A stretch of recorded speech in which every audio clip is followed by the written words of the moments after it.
I'm Johnny with the Starfish Project, and this afternoon we're out volunteering with Tom's Mission across from the Casey Rescue Mission downtown Kansas City.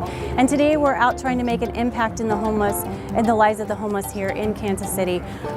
We have brought out a hot meal buffet style that we are serving to the people that will be staying across the street. We've also brought clothing and toiletries that we'll be handing out as well. Hi, my name is Judy Christensen. I am Tom's Mission. Tom's Mission is a nonprofit organization that I started about 4.5 years ago by feeding one homeless man out of my car, and it's turned into this amazing experience that we come out the third Saturday each and every month and we feed the people on the streets of Kansas City. Hi, I'm Steve Christian, and I've had the pleasure of being part of Tom's Mission now for about 3 years. I met Judy 3 years ago when she came into my restaurant, and we got to talking about it, and I offered her up a donation, and I gave her about 10 or 20 pounds of pulled pork, and next time I come up with leftovers, I gave her a call, and that's kind of how the relationship began. We have recently, within the last year, partnered with Johnny and Tom with Project Starfish, and they come out every single month with us and provide the resources and the utilization of their trailer and their hands and feet to help us with feeding the Kansas City homeless. Here's a really good example of what I do.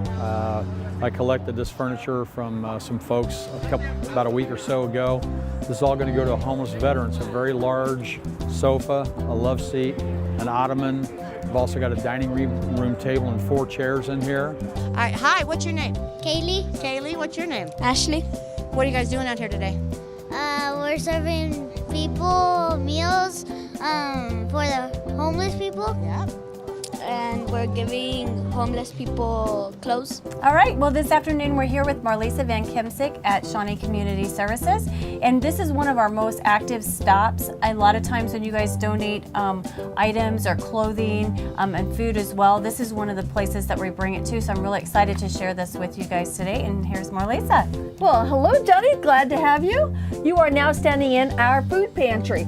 And what this is more than one. You need the daily bread, because we do daily bread every day, 6 days. We provide food boxes, limited number, phone calls only, Monday morning starting at 8.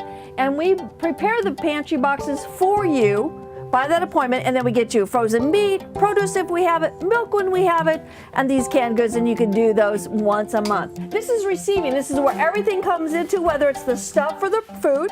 We bring it all through here so the volunteers can process it. The stuff comes in here. This is our sorting corner, and our volunteers come process this by making sure that everything is taken apart.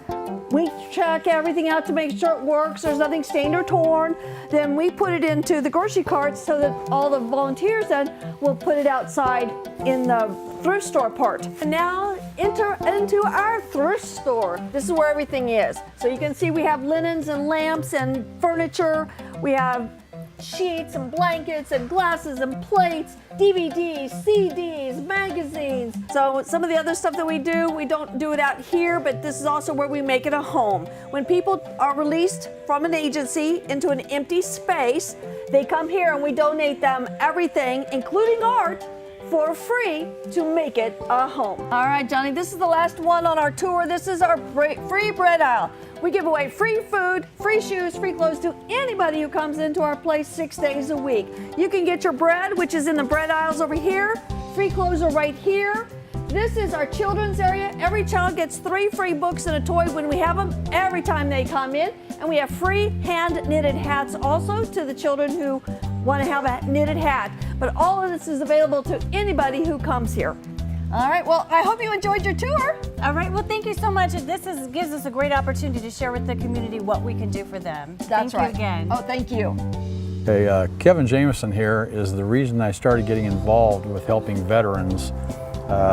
This guy posted on our Facebook page there was a veteran getting into a home, but he had nothing but a pillow and a blanket to sleep on. And Kevin's like, we can't let this happen. So I'm like, well, what does the guy need? And I pulled the post down, I private messaged him. I said, hey, I'm picking all this stuff up tomorrow. He gave me the gentleman's phone number. And ever since then, he's got me involved with more veterans associations than anyone would ever want to know about. And keeps me kind of busy once in a while. When he needs a little bit of a hand, we're kind of there to help him out. So Kevin, how is it progressing here now with tiny homes for the veterans with the Veterans Community Project? It's going really well. We've got our first 10 down, but we're in the process now of putting the sewers in. We expect to start that process in the next month. You should see dozers out here grading. We put the sewers and utilities in, and within a month from that, we should be housing our first 10 veterans on the property. The tiny house, what we like to tell people is don't think of the tiny house as a home for the veteran to live in. This is a classroom where they can learn to live on their own again. It prepares them for living in a home or an apartment. And when you walk in, you're gonna see it has everything a studio apartment would have, except for a washer and dryer, which we're gonna have in a community facility. But we have a kitchen sink, you have an oven, you have a refrigerator. And when you think of those things, think of all of the things that you have to teach related to them. You have to teach nutrition, meal planning, meal preparation. You have to teach them how to cook. And then you have to teach them how to safely store the food.